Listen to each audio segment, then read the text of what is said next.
Hello and welcome to News at 6 on Rajya Sabha TV. I'm Aishwarya Kapoor. Now, Prime Minister Narendra Modi's visit to the United States is our top focus. He's due to meet US President Barack Obama and also address a joint sitting of the US Congress. We'll get you all the details on that and much more in this bulletin in the next half an hour. Let us begin with the headlines. Prime Minister Narendra Modi to meet US President Barack Obama today in Washington. India's NSG bid bilateral ties to top agenda.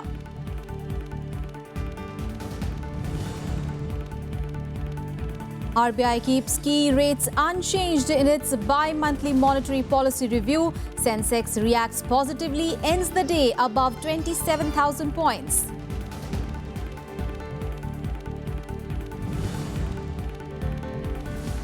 Southwest monsoon delayed to hit Kerala on 9th of June. Met Department says it will progress further soon after that.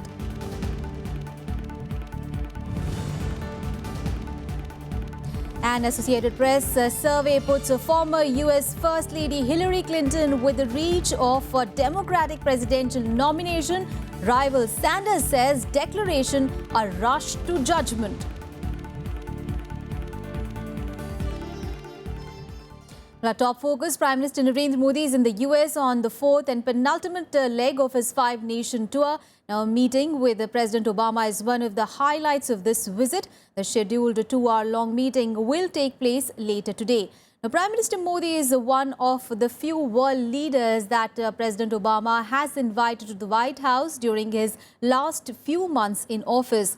With the country in the middle of an election year, the president is aware that all big decisions will be on hold, waiting for the new president. So the two sides have barely 3 months to get a move on key issues. Now, one of the more important issues will be India's membership of the Nuclear Suppliers Group, or the NSG, with Switzerland agreeing to back India's bid. It is now important to get the US on its side as well, as the NSG membership was obtained through consensus. But ahead of the meeting, a senior Washington official has said that the US backs India's bid.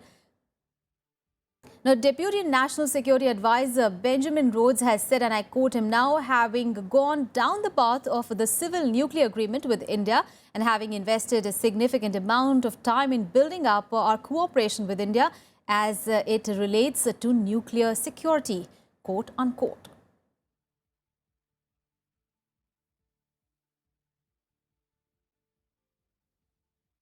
And here is a report now on the Prime Minister's Washington tour so far. Prime Minister Narendra Modi on the penultimate leg of his five-nation tour, arriving in Washington on a 3-day visit. A packed schedule ahead includes meeting US President Barack Obama and an address to the joint sitting of the US Congress. Among the highlights of the day was a meeting with leading think tanks. The idea of the interaction was, as MEA spokesperson Vikas Swarup tweeted, probing the minds of those who shape US foreign policy.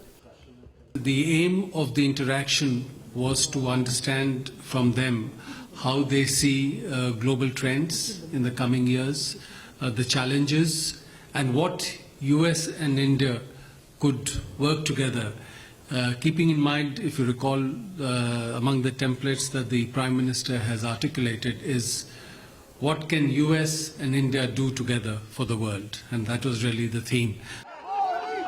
Since 2014, there have been 6 meetings and countless phone calls between Obama and Modi.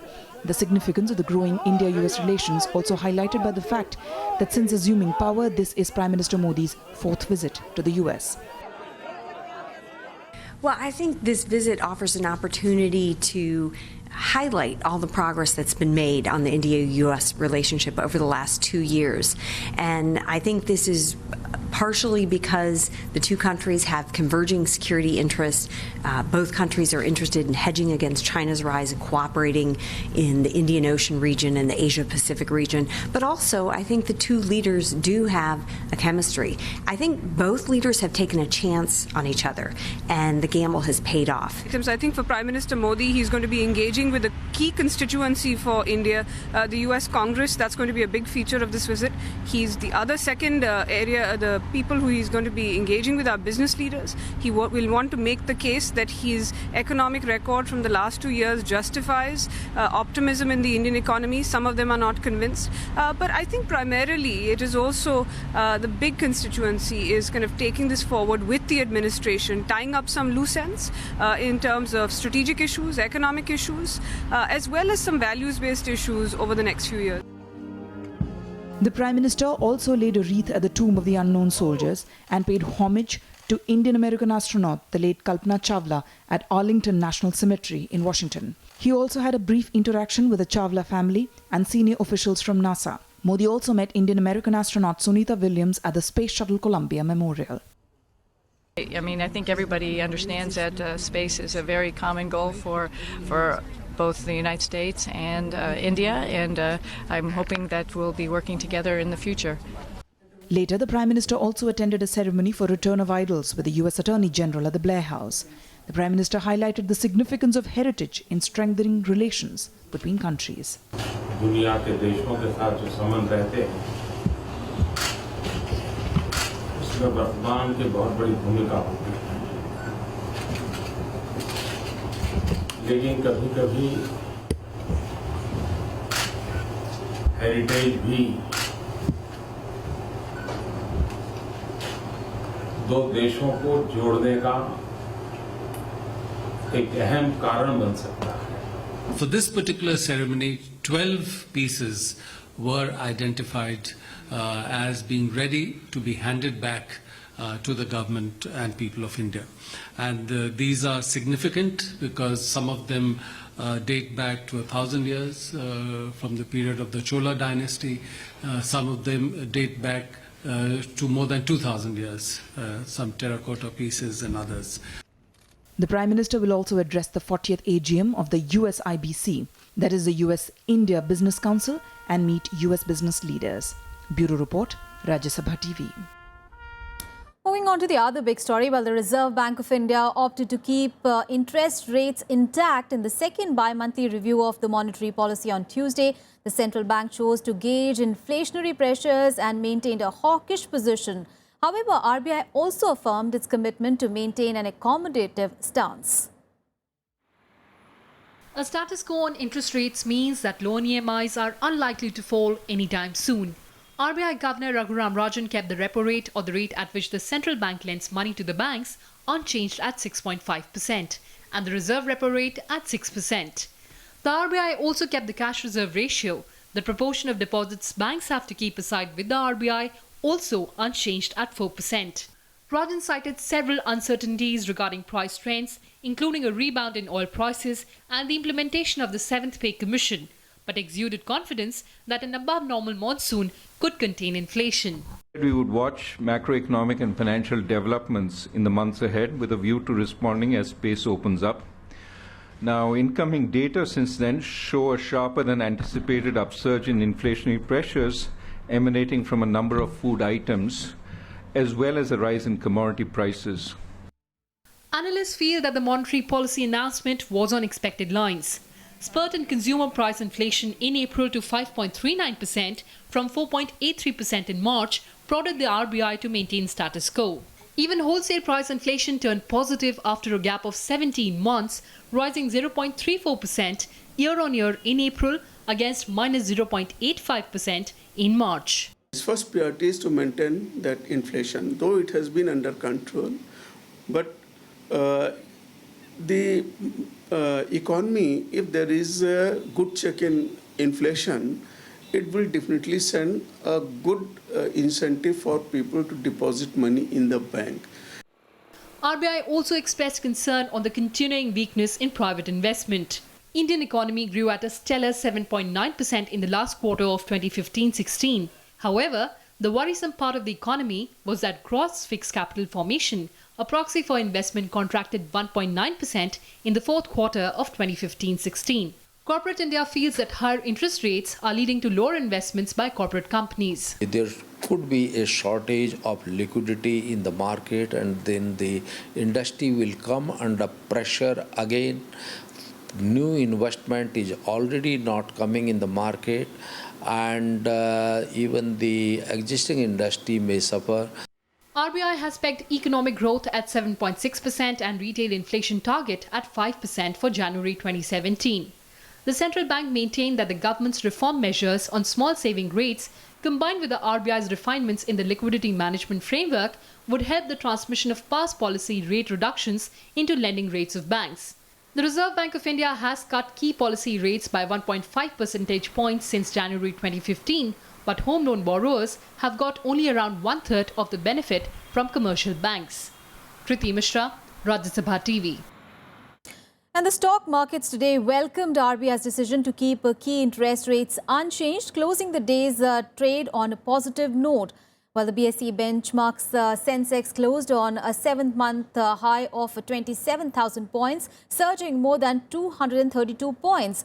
While the 50-share index Nifty also gained 65 points or 0.8% to end at 8,266.45. During the day, the rupee also firmed up 25 paise to 66.72 against the dollar, which kept domestic equities in a good shape. In the bi-monthly review, the RBI governor cited a higher upside risk to the inflation trajectory to be behind the move, but he has also signaled that the central bank could cut rate provided data are supportive.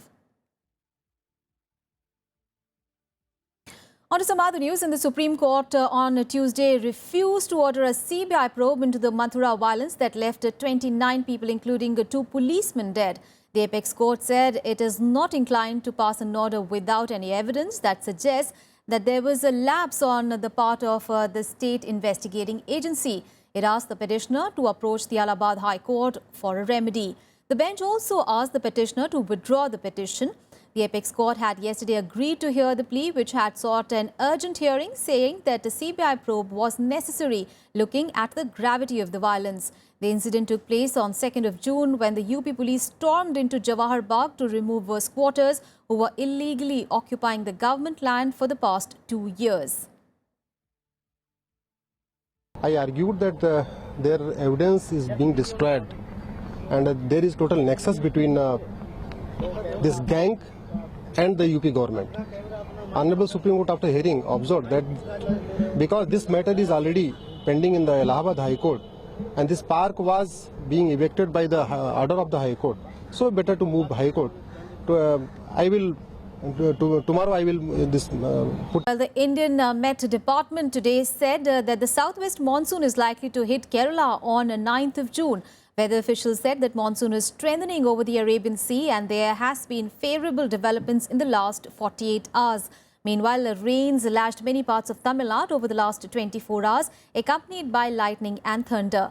The weather officials have also predicted more rain and thunderstorms at a few places in south of Tamil Nadu and over 1 or 2 places in the northern parts of the state as well. Met Department has said that the annual June to September monsoon rains will progress to the other parts of the country after hitting the coast in Kerala. दक्षिण पश्चिम monsoon जो अरब सागर है, दक्षिणी अरब सागर है, वहां आज पहुंचा है। Maldives कोमरिन area में आज मानसून पहुंच गया है और बंगाल की खाड़ी के खासकर दक्षिणी बंगाल खाड़ी में भी मानसून बढ़ा है। तो आज मानसून की प्रोग्रेस हुई है और पहली बार मानसून ने अरब सागर में दस्तक दी है। जो कंडीशंस हैं उनका एनालिसिस किया गया है सारा और मौसम विभाग का ये अनुमान है कि केरला में मानसून अगले 48 घंटों में पहुंच जाएगा। हमने 9 जून तक का डेट दिया है। Well, even as the monsoon showers will hit the southernmost tip of the country in the next few days, there are areas that are still experiencing drought conditions. Now, one such place is Betul in Madhya Pradesh to deal with the water crisis in the district. Now, the administration has banned private and public construction work. But post the ban, construction labourers are having a tough time.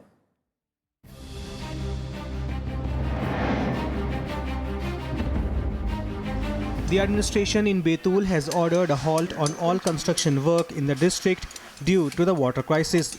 This means for hundreds of workers engaged in the construction field that there won't be food to cook at home. Monsoon आने में विलंब हो रहा है। इसको ध्यान में रखते हुए 25 जून तक सभी प्रकार के निर्माण कार्य चाहे उसमें शासकीय हो या निजी हो उनको रोक लगा दी गई है क्योंकि इनमें जल की भारी मात्रा लगती है और जल निर्माण करने से अधिक पेयजल के लिए संरक्षण ज़्यादा जरूरी है. According to an estimate, more than 3,000 workers come to Betul in search of work at various construction projects every day. But with the latest administration order, they are finding it difficult to make ends meet. आप ठेकेदार हो ना यहाँ पर धारा 144 लगी हुई है काम बंद करने के लिए पता है ना आपको पता नहीं Residents here blame the municipality's lack of ability in water management. हम लोगों को इतनी दिक्कत हो रही है 2 महीने से कि इधर उधर से हम लोग पानी ला रहे हैं. बहुत ज़्यादा परेशानी है. टैंकर भी कभी-कभी आते हैं 2-3 दिन की आड़ में एक बार आते हैं. अच्छा नल से आ रहा है पानी 2 दिन से पानी टैंकर नहीं आया. नल से भी पानी ये मान के चलो कि मार्च से नल में आना पानी बंद हो गया. Locals view imposing a ban on water use for construction as the administration's way of providing lip service at a time when wells are running dry. Bureau Report, Rajya Sabha TV. And in news at 6, we'll take a very short break. Up next, we'll have all the international and sports news. Stay with us.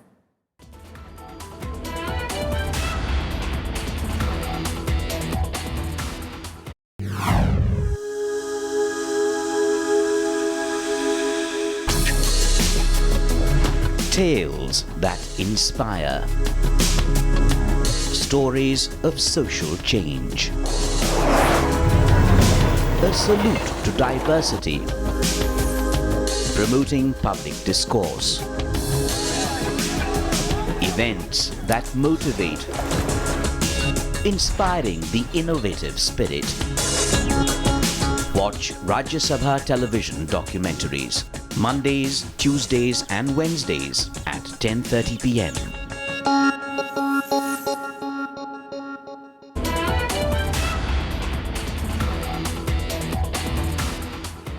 Welcome back. News from the US, and Hillary Clinton has reached the number of delegates needed to clinch the Democratic presidential nomination. This, according to a survey conducted by the Associated Press. However, Clinton's rival Bernie Sanders' camp has criticized the declaration, calling it a rush to judgment. Democrats will vote for California and 5 other states on Tuesday, while the party convention to choose the final candidate will be held in the month of July. 96 years after women won the right to vote in the United States, Hillary Clinton is on the brink of history of becoming the first woman presidential nominee for a major US political party. Associated Press on Monday declared that Clinton has clinched the Democratic nomination after reaching the required number of delegates. According to the AP count, the former Secretary of State has secured 1,812 pledged delegates and 571 superdelegates for a total of 2,383 delegates, the number required for the nomination. According to the news, we are on the brink of a historic, unprecedented moment. But we still have work to do, don't we? We have 6 elections, and we're going to fight hard for every single vote, especially right here in California. However, Clinton's rival camp has called the Associated Press declaration a rush to judgment, as superdelegates cannot vote before the party convention in July. Supporters of Bernie Sanders say the timing of the announcement adversely affects his chances of winning a crunch primary in California and 5 other states on Tuesday. Well, it's going to be very difficult. I'm not here to deny that for a second. But the case we're going to make to the superdelegates is everybody at the Democratic National Convention is going to want to defeat Donald Trump for good reasons. He is a disaster and must not become president of the United States. After a strong showing in the Puerto Rico Democratic primary, Clinton will look to end whatever little doubt there is for her nomination as Democrats head for polls in 6 states on Tuesday. At a rally in Los Angeles, the former U.S. Senator again took a dig at the presumptive Republican nominee Donald Trump, whom she is likely to have a face-off within the run to the White House. So whether it's immigrants that he's insulted, Muslims, people with disabilities, POWs, women, federal judges, the list keeps growing longer. And it is wrong of someone running for President of the United States to engage in that kind of hateful rhetoric and demagoguery. The Democratic Party will hold its convention in Philadelphia in July to formally choose its nominee for the 8th of November presidential election. Bureau Report, Rajya Sabha TV. And a car bomb ripped through a police bus in the main tourist district of Istanbul this morning, making it the fourth time this year alone that the city has faced such violent attacks. The attacks have not only instilled a sense of constant fear among the residents, but has also hit its tourism industry. At least 11 people have been killed and 36 others wounded in a car bomb attack targeting a police bus in central Istanbul. The explosives were remotely detonated as the vehicle passed through the busy district during morning rush hour. 8:40 sıralarında bu Vezneciler semtimizde yoldan geçen çevik kuvvet polisimizi taşıyan araçlara araçlı bombalı saldırı yapılmıştır. The explosion took place close to some of the city's main tourist attractions, including the famed Süleymaniye Mosque. An amateur video shows damage caused to a nearby hotel and the wreckage of the police bus that came under attack. No group has claimed the attack yet, but Kurdish militants, Islamic State and radical leftists have all staged attacks in Turkey recently. This is the fourth major bombing in Istanbul this year. Turkey has been hit by a series of attacks, rattling citizens and severely affecting tourism. Bureau Report, Rajya Sabha TV. And for more international news, here is the Global Buzz. A Hindu priest has been killed in Bangladesh in the latest attack by suspected Islamist militants. The body of a 70-year-old Ananda Gopal Ganguly was found in a field near his temple. While no group has claimed responsibility for the attack yet, it bears the hallmarks of the previous killings by Islamist militants. Meanwhile, police have killed 3 suspected Islamists in a crackdown on extremists blamed for the murder. Jordanian authorities have arrested a suspect accused of gunning down 5 intelligence agents in their office at a Palestinian refugee camp. Jordan has called it a terrorist attack, adding that it seemed to be an isolated and individual act. The gunman struck at Baka camp north of the capital early on Monday, killing 5. Islamic State terrorists have executed 19 Yazidi girls who refused to be sex slaves. The victims were set ablaze in iron cages in Mosul on Thursday in front of a large crowd. IS terrorists took over 3,000 Yazidi girls as sex slaves after they overran Sinjar in northwest Iraq in August 2014, and they continue to hold about 1,800 of them in Iraq and Syria. International nuclear watchdog IAEA has said that North Korea may have started producing plutonium again. It said that the country has reactivated a processing plant producing the material that could be used to make a nuclear weapon. This comes after a nuclear test in January drew international condemnation, including UNSC sanctions. But North Korean leader Kim Jong-un has ordered the regime to push ahead with developing nuclear weapons. And on to sports now. Well, Ukrainian intelligence agency on Monday arrested suspected far-right French extremists near the Polish border with a huge arsenal of weapons. The extremists was allegedly planning to attack the Euro 2016 football championships in France. The arrest added to the jitter over the staging of the European football's showcase event in France after last year's jihadist attacks in Paris. Ukrainian security forces swooped to arrest a Frenchman on Ukrainian-Polish border. Crammed into his vehicle, weapons, explosives and detonators. Ukraine security chief said that the man was planning a string of attacks in France to coincide with Euro 2016 championship, which kicks off in a few days. Насправді Службі безпеки вдалося попередити серію з 15 терористичних актів, які планувалися на території Франції напередодні та під час проведення чемпіонату з футболу, чемпіонату Європи, який має розпочатись 10 червня 2016 року. Gristak said the man had made contact with armed groups in Ukraine with the aim of buying weapons and explosives.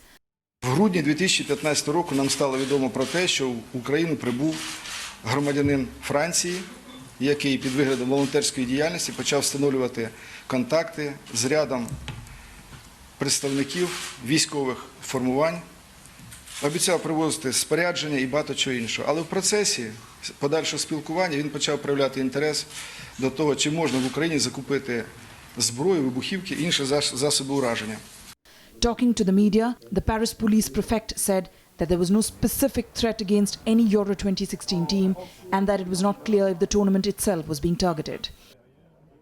Incontestablement, je considère aujourd'hui que ces réponses permettent d'aborder cette période difficile sur laquelle on ne peut jamais dire qu'il n'y a pas de risque du tout et qu'il y a un risque zéro. C'est une période difficile avec des frappes qui peuvent concerner notre pays partout et pas seulement dans les fan zones ou dans les stades, je le redis. Et donc effectivement, je pense qu'aujourd'hui nous sommes autant préparés que nous devons l'être face à ce défi. French media is naming the suspect as 25-year-old Gregor Mota, but so far French authorities haven't commented. The arrest comes at a sensitive time for the country, on high alert after 2 attacks last year and preparations for Europe's biggest sporting event. On Sunday, French President François Hollande admitted another attack is possible. La menace. Et je ne serais pas dans la situation où je suis, président de la République, si je ne vous disais pas très clairement qu'il y a une menace. Cette menace, elle vaut pour, hélas, un temps qui sera long. Donc il faut que l'on prenne toutes les garanties pour que ce grand événement, cet Euro 2016, soit réussi. Et il le sera. Nearly 80,000 police and security personnel will be deployed during the month-long event with more than 8 million fans expected. France is under pressure to ensure that the championship will be one to remember for the right reasons. Bureau Report, Rajya Sabha TV. Well, for all the sporting action from around the world, here is the sports beat. Team India's former team director Ravi Shastri has reportedly applied for the post of Team India's head coach. The BCCI has set a deadline of 10th of June for the candidates to apply. The board is likely to announce the name of the new coach before India's tour of West Indies, which starts from 21st of July. Sanjay Bangar is the interim coach of the team at present. India finished its campaign with 17 medals, including 7 gold at the 17th Asia Junior Championships in Vietnam. India bagged 7 gold, 4 silver and 6 bronze medals, while Japan topped the table with 14 gold medals, followed by China with 11 golds. India seemed to have saved their best for the last day when they bagged 7 medals, which included 3 gold, 3 silver and 2 bronze. The International Weightlifting Federation today disclosed that they have detected 10 suspected doping cases involving weightlifters from the Beijing Olympics and another 10 cases from London in 2012, while retesting of the samples. Now, weightlifting's ruling body said that it had been informed of the findings by the International Olympic Committee, which has unearthed more than 50 new doping cases after reanalysis. Angel Di Maria scored in the 51st minute of a pass from Ever Benega and then later assisted on Benega's goal to help top-ranked Argentina beat co-favourites Chile 2-1 in their opening Copa America match on Monday night. Jose Pedro Fuenzalida scored in the 3rd minute of the stoppage time as Chile avoided a shootout. Well, that's all in this edition of News, but news and updates continue on your channel. Thanks for watching.